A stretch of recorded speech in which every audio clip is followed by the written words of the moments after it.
Here in Paley Hall, students rolled up their sleeves, turned up the heat, and served up more than just a meal. This first ever cooking class brought beginners and seasoned cooks together for a night filled with flavor and community. For event organizer Tanaka Manhidi, this class wasn't just about following a recipe. It was about giving students skills they could take with them.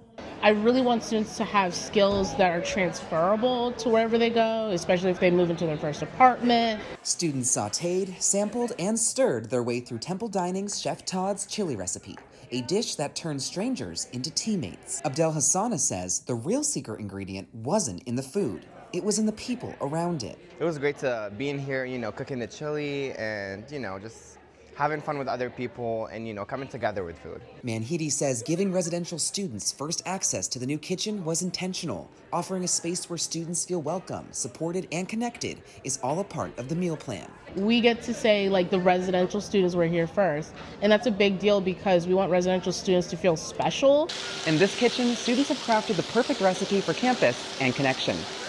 Director Gina Trapicchio says this brand new space is ready for a full menu of programming. I think what is going to make events so exciting in this space is all of these partnerships, both in and around Temple University. Looking ahead, the kitchen will continue to grow with new partnerships, new classes, and new ways for students to connect. Reporting for Temple Update, I'm Jesse Kay.